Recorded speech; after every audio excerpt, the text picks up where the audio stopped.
이대로 예배를 끝내야 될 것 같은 귀한 찬양 감사합니다.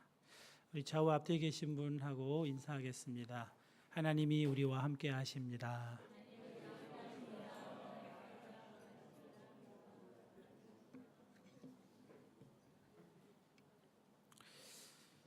이태리에서는 어떻게 하는지 모르겠습니다만 우리 한국에서는 가끔 어른들이 아이들 놀리느라고 너 다리 밑에서 주워왔다 그럽니다. 저도 우리 부모님에게 그런 말을 몇 번 듣곤 했는데 겉으로는 태어난 척 하면서 무슨 말도 안 되는 소리 하냐고 그렇게 하는데 속으로는 진짜인가? 그래서 그때 이렇게 나를 때렸나? 그런 생각도 하고 이거 정말이면 어떡하나 그런 불안한 마음을 갖게 되기도 했었습니다. 내가 아버지 아들이 아니라는 생각을 한순간이라도 하게 되면 세상은 온통 캄캄한 암흑이 됩니다. 입양되어 온 아이들이 입양된 집에서 자유롭게 지내려면 시간이 좀 필요하죠. 이게 이 집이 내 집이다. 이분들이 내 부모다. 이거를 받아들이려면 시간이 필요합니다.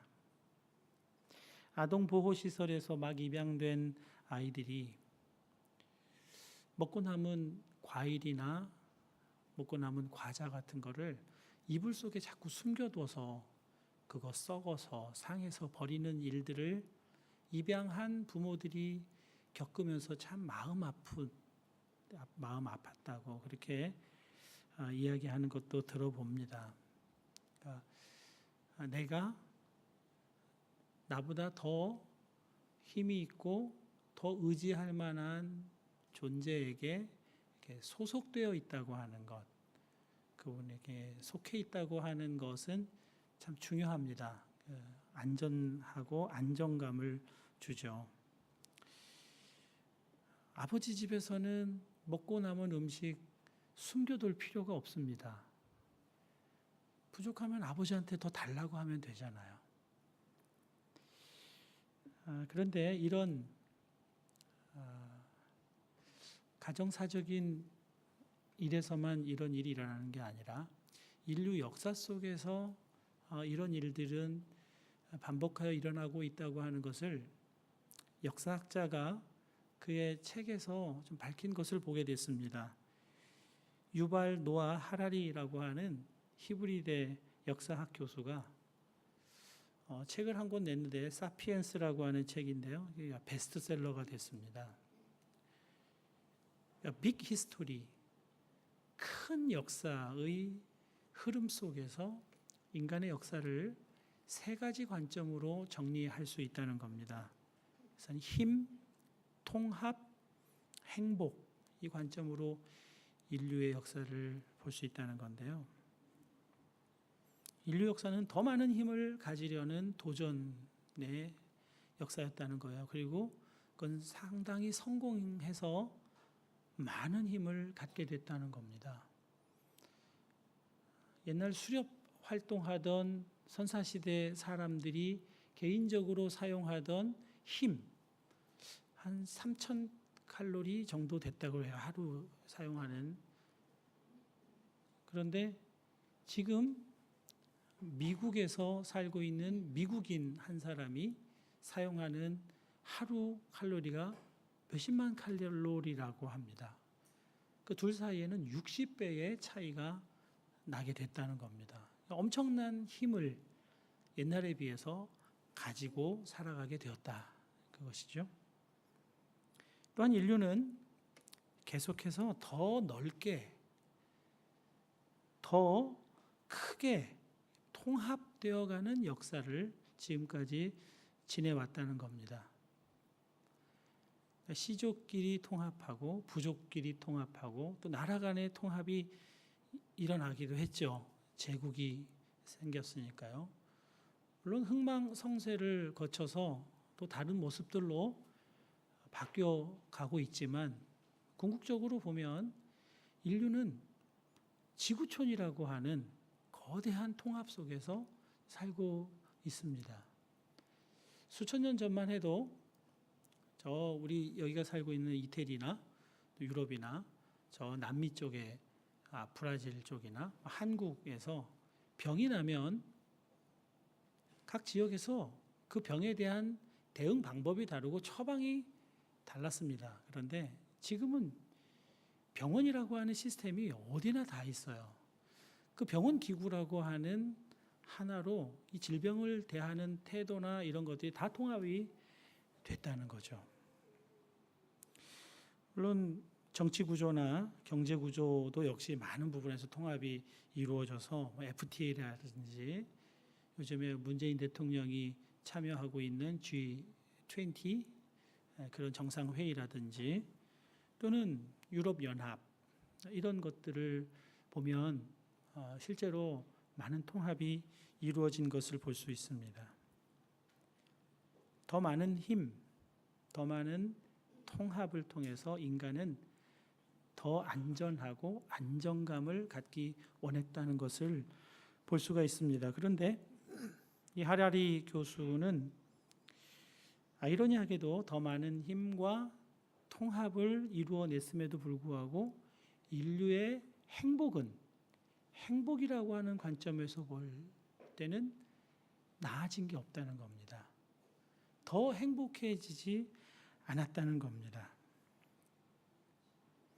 힘과 통합이 인류의 행복을 담보하지 못했다라는 게 이 유발 하라리 교수의 진단이었습니다. 우리도 더 많은 힘을 가지면 더 행복해질 거라는 생각을 자연스럽게 합니다. 이 경제의 문제만 해결되면, 이 관계의 문제만 해결되면, 그러면 더 행복해질 거라는 생각을 자연스럽게 합니다. 그래서 많은 경우 기도 제목이 이제 그런 부분과 관련이 되어 있습니다. 그 문제 해결하게 해달라고. 그런데 그 문제들이 인류 역사 속에서 해결이 되어 왔고 더 많이 갖게 되었고 더 통합이 되었는데도 행복하지 않다 하는 것이 그의 의견입니다. 오히려 인류는 굉장히 큰 위기 속에 있다는 게 그의 생각이에요. 인간의 능력으로는 도달할 수 없는 화성이나 또는 우주를 지배하기 위해서 인간이 가지 못하는 지역으로 보내려고 인공지능을 만들어냈죠. 이세돌하고 알파고가 바둑 게임 했는데 누가 이겼는지 아시죠? 사람이 이길 줄 알았는데 사람이 지더라는 겁니다. 그 인공지능이 인간은 가지고 있는 자기 인식 기능이 없기 때문에 인공지능은 무한히 자기 능력을 발전시켜서 결국 인간까지 지배하고 통제하게 되는 때가 올 거라는 것이 이 하라리 교수의 경고였습니다. 지금 그렇게 가고 있다는 거죠. 힘과 통합, 더 많은 능력을 가지는 것이 인간의 행복을 담보하지 못한다는데 우리는 성경적인 이유를 우리는 알고 있습니다. 힘이 더 강해지면, 더 통합되면 사람은 그 힘을 의지하지 하나님을 의지하지 않는 것입니다. 힘과 통합은 자연스럽게 하나님 믿지 않고 하나님 없이 살아도 되는 조건을 이루게 되는 거죠. 하나님을 상실한 인류의 모습은 인류 역사 속에서 발견할 수가 있고 아버지를 상실한 인간은 참된 안식 또한 상실하게 되었다 하는 겁니다. 그래서 어거스틴은 일찍이 이런 고백을 통해서 믿는 사람들에게 참된 안식이 무엇인지를 말씀해 주었습니다. 당신께서 우리를 지으실 때 당신을 향하여 살도록 창조하셨기에 당신 안에서 쉴 때 우리 마음이 쉴 수 있습니다. 어거스틴 고백록의 한 부분입니다. 아버지 하나님께 속하여 살아갈 때 참된 안식, 안전을 누리며 살게 된다는 거죠. 시편의 시인은 하나님 안에서 누리는 안식에 대해서 아름답게 묘사하고 있습니다. 시편 131편 2절과 3절입니다. 실로 내가 내 영혼으로 고요하고 평온하게 하기를 젖된 아이가 그의 어머니 품에 있음 같게 하였나니 내 영혼이 젖된 아이와 같도다. 이스라엘아 지금부터 영원까지 여호와를 바랄지어다. 성경에서 말하는 인간학, 인간론은 사람을 하나님 앞에 선 존재라고 규정해 줍니다. 동물은 자기 자신 안에 동물성을, 동물됨을 가지고 있습니다. 동전에 어떤 모양을 찍으면 그 동전이 불에 녹아서 없어질 때까지, 동전 자체가 없어질 때까지 그 형상은 계속 남아 있습니다. 동물 안에 새겨진 본성은 동물이 죽을 때까지 계속해서 그 동물이 동물되게 합니다. 그러나 사람의 사람됨은 언제나 하나님 앞에서 결정되는 것입니다. 이것이 동물과 사람의 근본적인 차이입니다. 여러분 이것을 좀 꼭 기억하시면 좋겠습니다. 사람의 사람됨은 언제나 하나님 앞에서 결정됩니다. 사람의 사람됨은 그의 형상이신 하나님 앞에서만 가능합니다. 하나님을 떠난 사람은 아무리 겉모양이 사람이어도 그 사람의 본래 가치를 상실하고 맙니다. 사람의 사람됨은 하나님의 형상을 반영하고 있을 때입니다.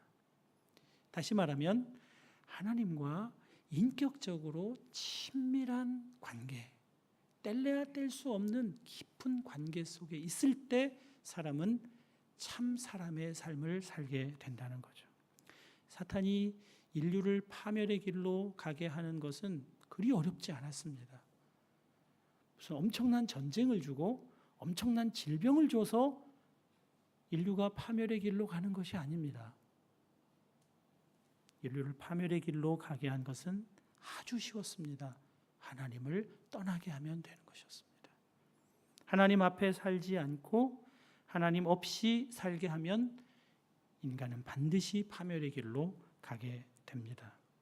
그러면서 인간은 하나님이 아닌, 그러나 하나님과 가장 비슷해 보이는 것을 하나님으로 섬기며 살아갑니다. 이것을 기독교에서는 우상 숭배라고 합니다. 이사야서 44장 14절에서 20절은 우상 숭배하는 사람의 어리석음에 대해서 풍자적으로 이렇게 다루고 있습니다. 우리 화면을 좀 띄워 주실래요? 이게 좀 말씀이 길어서 여러분이 제가 읽고 여러분은 이렇게 눈으로 말씀을 따라오시면 좋겠습니다. 그는 자기를 위하여 백향목을 베며 디르사 나무와 상수리 나무를 취하며 숲의 나무들 가운데서 자기를 위하여 한 나무를 정하며 나무를 심고 비를 맞고 자라게도 하느니라. 이 나무는 사람이 땔감을 삶는 것이거늘 그가 그것을 가지고 자기 몸을 덮게도 하고 불을 피워 떡을 굽기도 하고 신상을 만들어 경배하며 우상을 만들고 그 앞에 엎드리기도 하는구나. 그 중에 절반은 불에 사르고 그 절반으로는 고기를 구워 먹고 배불리며 또 몸을 덮게 하여 이르기를 아하 따뜻하다 내가 불을 보았구나 하면서 그 나머지로 신상 곧 자기의 우상을 만들고 그 앞에 엎드려 경배하며 그것에게 기도하여 이르기를 너는 나의 신이니 나를 구원하라 하는도다. 그들이 알지도 못하고 깨닫지도 못함은 그들의 눈이 가려서 보지 못하며 그들의 마음이 어두워져서 깨닫지 못함이니라. 마음에 생각도 없고 지식도 없고 총명도 없으므로 내가 그것의 절반을 불사르고 또한 그 숯불 위에 떡도 굽고 고기도 구워 먹었거늘 내가 어찌 그 나머지로 가증한 문건을 만들겠으며 내가 어찌 그 나무 토막 앞에 굴복하리요 말하지 아니하니 그는 죄를 먹고 허탄한 마음에 미혹되어 자기의 영혼을 구원하지 못하며 나의 오른손에 거짓 것이 있지 아니하냐 하지도 못하느니라. 얼마나 어리석은 상태 속에 있는지를 보여줍니다. 자기가 땔감으로 사용하는 것을 신이라고 부르며 숭배한다는 겁니다. 이것보다 어리석은 것이 어디 있겠습니까? 나무는 몸을 따뜻하게도 하고 떡을 구워 먹게도 하는 필수품임에는 틀림없습니다. 그런데 그 나무를 나를 보호해주고 나를 안전하게 해줄 신으로 동시에 섬기는 일이 옛날 유대인들에게 있었다는 건데요. 현대를 살아가는 사람들에게도 형태만 다를 뿐 똑같은 일이 일어나고 있습니다. 물론 현대인들은 나무에 새긴 형상을 숭배하지는 않습니다. 그러나 우리 주변에는 너무나 많은 거짓 신들이 존재합니다. 다시 말씀드리지만 신이라고 하는 것은 하나님과 가장 비슷하여 나를 구원해 줄 힘이 있다고 믿는 대상입니다. 여러분이 위기 상황을 만났을 때 가장 먼저 도움으로 여기는 것, 그것이 무엇입니까? 여러분이 어려움을 만났을 때 나를 도와줄 것 하고 먼저 떠올리는 바로 그것이 우상이 될 가능성이 높습니다. 예를 들어 말씀드려 볼게요. 돈, 건강보험, 병원 치료, 처방전, 국민연금, 퇴직연금, 연금보험, 신용카드, 마약, 술, 오락, 여가, 스포츠, 섹스, 친구들, 상담자, 소송. 이것으로 내 문제를 해결할 수 있을 거라고 먼저 떠올리고 의지하면 이것들이 바로 우상이라는 것이죠. 여러분, 이런 것들은 언제나 내가 내 마음대로 선택하고 사용할 수 있을 거라는 생각을 하게 합니다. 그러나 이러한 것들은 반드시 우리를 통제합니다. 내가 통제할 수 있을 거라고 생각해서 나의 필요로 내가 그것을 붙들지만 우리는 이러한 것들이 통제 속으로 들어가게 됩니다. 마치 인공지능을 내가 사용하려고 만들었는데 인공지능이 인간의 지능보다 뛰어나서 인간을 통제하게 되는 것과 유사합니다. 이것 없으면 못 살겠다는 마음까지 갖게 됩니다. 이거 없으면 큰일이라는 생각을 갖게 하는 것들입니다. 일종의 중독 증상까지 보입니다. 스마트폰, 내가 사용하는 것 같지만 사용하다 보면 어느새 스마트폰이 나를 사용합니다. 이거 없으면 불안해요. 내 손에 없으면, 내 주머니에 없으면 불안해요. 하나님 대신 이런 것들의 도움을 받아 살려고 하면 이런 것들의 지배 속으로 들어가게 된다는 것을 우리가 기억해야 합니다. 우상도 우리를 지배하는 형태이지만 율법도 이와 유사합니다. 갈라디아서에서 바울은 율법에 관해 매우 부정적으로 평가하고 있는 것 같이 보입니다. 그러나 율법은 그 자체로 부정적인 것이 아닙니다. 나쁜 것이 아니에요. 하나님은 율법을 우리에게 은혜로 주셨습니다. 문제는 율법을 대하는 우리의 태도에 있다는 겁니다. 우리가 율법에서 읽어야 할 것은 의무감을 가지고 지켜야 할 법 조항이 아니라 그 법 조항 속에 들어있는 하나님 아버지의 마음입니다.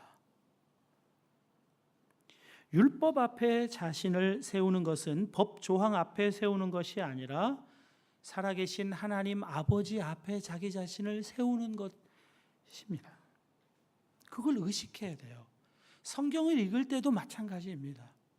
성경의 내용에 그냥 푹 빠져서 성경을 읽는 것이 아니라 성경의 내용을 통해서 발견하게 되는 하나님 아버지의 마음, 거기에 언제나 우리의 생각과 관심이 집중되어야 합니다. 그러나 많은 사람들이 율법을 알게 될 때, 율법의 도덕률을 알게 되었을 때 내가 지킬 수 있다고 생각을 합니다. 여기에 큰 문제가 있습니다. 자기 자신이 율법에 대하여 잘 알고 있으면, 율법 정신을 알고 외우고 있으면 율법대로 살 수 있다는 생각을 쉽게 합니다. 여러분, 이런 것은요, 기독교만 있는 게 아닙니다. 이 율법에 해당하는 좋은 말씀들, 좋은 도덕적인 삶에 대한 가르침들은 모든 종교에 있습니다. 큰 차이도 없어요. 제가 대학교 가서 불교라고 하는 걸 처음 접해봤는데 불교 동아리 앞을 지나다가 거기에 써 있는 걸 보고 은혜를 받았어요. 어쩌면 기독교하고 똑같은 이야기가 써 있는가. 그러나 분명한 차이가 있습니다. 그런 종교들은 내가 그것을 알고 도를 닦고 터득하면 내가 지킬 수 있고 살아낼 수 있다고 생각을 합니다. 인간 존재의 능력을 그렇게 생각하는 거죠. 그러나 그리스도인들은 내가 지킬 수 있는 존재가 아니라는 것을 인정합니다. 그리고 하나님 앞에 우리 자신을 세우고 하나님이 주시는 능력과 하나님이 주시는 말씀으로 이러한 것도 지켜지게 되는 역사를 경험하면서 사는 겁니다. 하나님과의 관계 없이 내가 그러한 것들을 잘 알고 있으면 지키고 살아낼 수 있는 게 아닙니다. 여러분, 이건 너무나 우리가 쉽게 잊어버리는 부분이에요. 너무나 쉽게 놓치고 살아갑니다. 이걸 꼭 기억하셔야 돼요. 이런 인간의 모습이 십계명을 받는 이스라엘 백성들에게 나타납니다. 출애굽기 20장 19절입니다. 모세에게 이르되 당신이 우리에게 말씀하소서 우리가 들으리이다. 하나님이 우리에게 말씀하지 말게 하소서 우리가 죽을까 하나이다. 21절입니다. 백성은 멀리 서 있고 모세는 하나님이 계신 흑암으로 가까이 가니라. 너무나 상징적으로 보입니다. 율법을 하나님에게서가 아니라 모세에게서 듣겠다는 겁니다. 그래서 이후 이스라엘 역사 속에서 율법은 하나님의 율법이 아니라 모세의 율법이라고 이름이 붙여질 정도였습니다. 모세에게 주어져 있는 이 율법을 우리가 듣고 알면 지킬 수 있다는 생각을 이때부터 처음부터 했다는 겁니다. 그러나 하나님과의 관계가 상실된 사람은 율법을 지키지 못합니다. 지키고자 하는 의욕은 있으나 지킬 능력이 없어요. 그래서 도리어 율법 아래 갇히게 되는 겁니다. 율법에 매이게 되는 겁니다. 율법 아래 종으로 팔리게 됩니다. 본문 3절 말씀입니다. 이와 같이 우리도 어렸을 때에 이 세상의 초등 학문 아래에 있어서 종 노릇하였더니. 그래서 어렸을 때라고 하는 말은 나이만을 뜻하는 게 아닙니다. 믿음이 오기 전이라.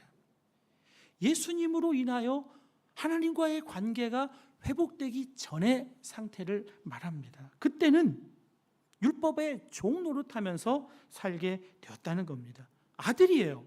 상속자이긴 하지만 그 관계 속에 있지 않을 때는 재산 관리할 능력이 없으니까 후견인, 청지기 아래에 있는 것처럼 하나님과의 관계를 상실한 인간은 율법의 지배 가운데 살 수밖에 없습니다. 죄책감을 가지고 살아요. 다른 사람을 정죄하면서 살아갑니다. 그러나 하나님은 은혜로우신 아버지시죠. 아버지를 떠나 혼자 고아처럼 살아가려는 인간들을 그냥 내버려 두지 아니하시고 그의 아들을 보내주십니다. 본문 4절입니다.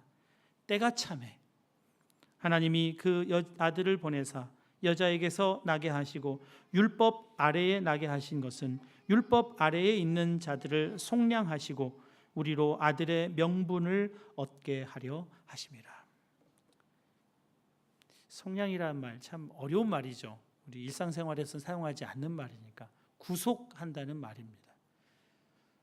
구속과 또 다른 비슷한 말이 있죠. 구원.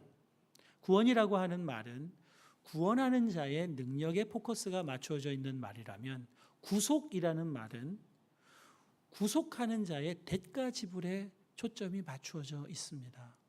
예수님이 속량하셨다고 하는 것은 예수님이 그의 피로 십자가에서 대신 값을 치루었다 하는 말입니다.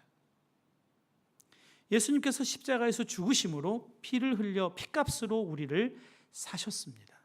율법 아래 스스로 팔아 종노릇하던 우리를 자기 자신을 대가로 주시고 사셨다는 겁니다.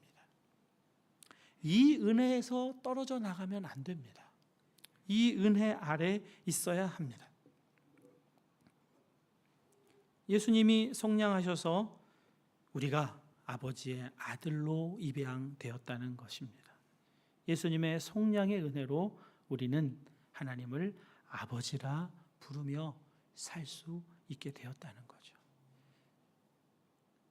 예수님을 통하여 하나님과 회복된 이 관계가 다시 상실되면 우리는 똑같이 율법 아래에 살아가는 매여 종노릇할 수밖에 없습니다.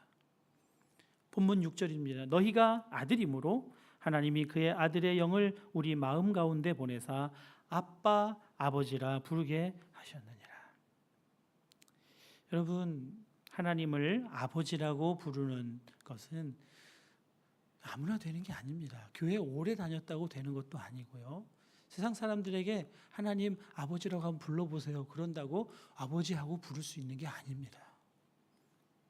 신천지 2단에 빠진 딸 때문에 그 2단에서 건져내려고 너무나 이리 뛰고 저리 뛰고 고생을 하던 중년 아버지를 신방한 적이 있습니다. 이분은 기독교가 뭔지를 모르니까 기독교에서 나온 2단은 모르는 건 너무나 당연하죠. 1년여를 딸을 찾아다니던 아버지가 아무것도 더 할 수 있는 게 없으니까 너무나 안타까운 마음이 되어서 하나님이라는 분이 정말 계시다면 이렇게 잘못된 믿음에 빠져 있는 딸을 건져주실 수 있지 않겠는가. 하나님을 생각하게 됩니다. 그리고 기도라는 걸 해보려고 마음을 먹어요. 무릎을 꿇었습니다. 기도를 시작해야 되는데 어떻게 시작해야 될지 모르는 거예요. 누굴 불러야 되는지 모르겠어요. 한참 그러고 있다가 기독교인들이 교회 다니면서 하나님 아버지 이렇게 부르는 것을 생각해냈어요. 그래서 하나님 아버지 한번 불러봐야지 하고 부르려고 생각은 했는데 아버지라는 말이 입에 나오지를 않는다는 겁니다. 1시간을 끙끙거리면서 아버지라는 말을 하고자 그렇게 애를 써도 안 되다가 드디어 아버지 하고 터져 나왔는데 그때부터 꿇어 엎드려서 통곡을 합니다. 그러면서 아버지, 기도할 줄 모르니까 아버지. 아버지께서 그 기도를 들으셨어요. 그래서 그 딸이 돌아왔습니다. 지금 여군이 되어가지고 아주 건전하게 잘 생활하고 있습니다. 여러분이 하나님을 아버지라고 부를 수 있다면 이것은 놀라운 은혜입니다. 여러분 안에 아들의 영이 계시다는 증거인 거죠. 여러분은 이미 구원받은 사람이라는 것에 대해 조금도 의심할 필요가 없습니다. 하나님 아버지 부를 수 있다면. 아프리카 케냐 선교사였던 이문미 선교사님이 간증하시는 걸 들었습니다. 아침에 일어나서 숙소를 나와서 길을 걸으면서 산책하면서 묵상을 합니다. 하나님께 이런저런 이야기를 하면서 걷습니다. 그러다 보면 높은 언덕을 이렇게 올라갈 때 마을이 이렇게 내려다 보이는 거죠. 그 마을에 까만 피부의 아이들이 허름한 옷을 입고 운동화도 신지 못한 채 맨발로 동네에서 놀다가 선교사님이 지나가니까 막 손을 들어서 인사합니다. 선교사님 이름이 영어 이름이 유니스인데 유니스 하고 막 손을 들어서 인사를 합니다. 인사를 받으면서 그래 아이들아 인사를 받으면서 이 선교사님의 마음이 이상해지는 걸 느껴요. 유니스하고 인사를 하는데 그 아이들을 보면서 그래 너희들 운동화가 필요하지. 그래 너희들 학교가 있어야지. 그래 너희들 가르쳐줄 선생님이 필요하지. 내가 그거 해줄게. 이 마음이 들더라는 거예요. 아이들은 그냥 유니스하고 불렀지 운동화 사주세요. 학교 지어주세요. 이렇게 말하지 않았어요.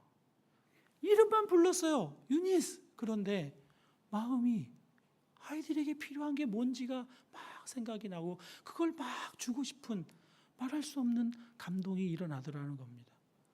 하나님의 마음이 이렇겠구나. 내가 아버지 하고 부르면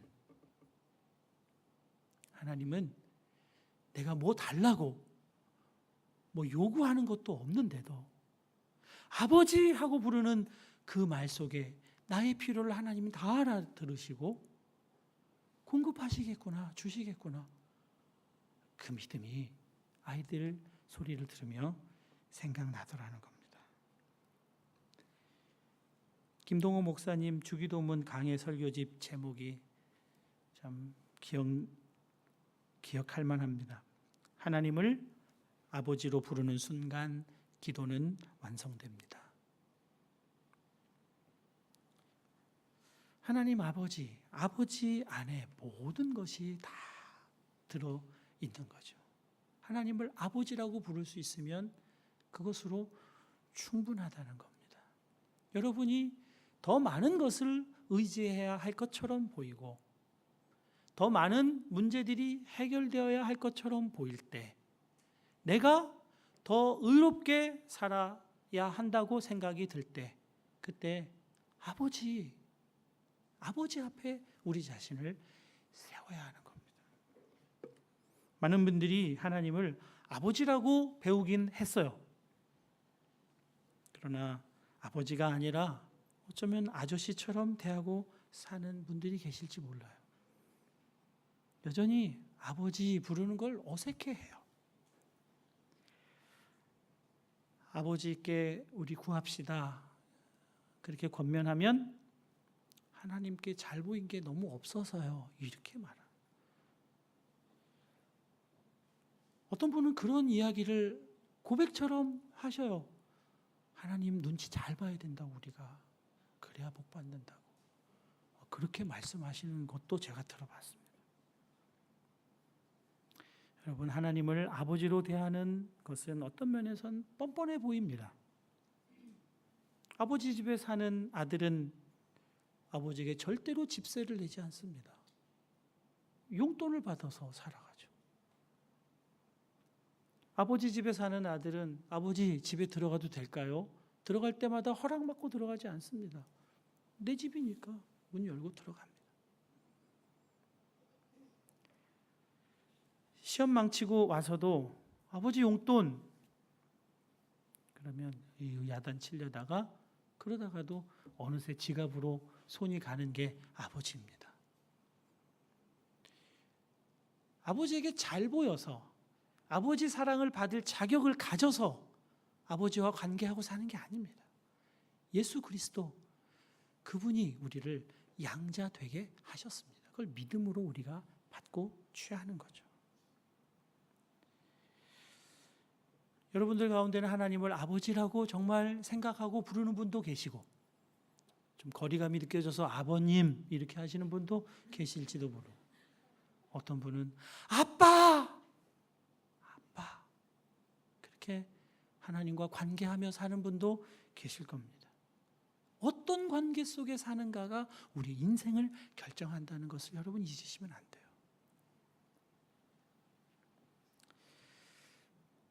인간이 하나님을 떠나 고아처럼 살려는 이 죄악된 본성은 하나님과 관계가 새롭게 된 이후에도 여전히 다시 나타납니다. 그래서 사도 바울이 이렇게 말합니다. 갈라디아서 4장 9절입니다. 이제는 너희가 하나님을 알 뿐 아니라 더욱이 하나님이 아신 바 되었거늘 어찌하여 다시 약하고 천박한 초든 학문으로 돌아가서 다시 그들에게 종노릇 하려 하느냐. 왜 하나님과의 관계는 잊어버리고 다시 율법을 내가 지키면서 살아야 된다는 생각 속에 다시 빠져드느냐는 거예요. 그러면 또 종노릇하면서 살아갑니다. 죄책감, 정죄감 속에서 살아가게 됩니다. 얼마나 이 죄성이 뿌리가 깊은지 알 수가 없어요. 가만히 있으면 그냥 다 아버지를 떠나가게 됩니다. 떠나간 줄도 모르고 그냥 한참을 살아요. 그러다가 아저씨 같은 세상에서 고생하다가 아버지하고 돌아오기도 하죠. 그래서 교회에서는, 소그룹 모임 구역에서는 계속해서 예수님이 생각나게 해줘야 합니다. 서로 예수님 바라보게 해줘야 합니다. 예수님이 우리를 위해 하신 일이 생각나도록 해줘야 합니다. 윤리 도덕적인 삶의 철학 관련된 얘기는 안 해주셔도 돼요. 예수님만 생각나게 하시면 그것으로 충분합니다. 예수님이 다 얘기해 주실 거예요. 우리에게 필요한 것. 여러분, 이걸 잊으시면 안 돼요. 예수님 바라보며 사셔야 합니다. 어느 누구 한 사람도 24시간 예수님 바라보며 살라는 이 권면의 말씀이 필요 없는 사람은 없어요.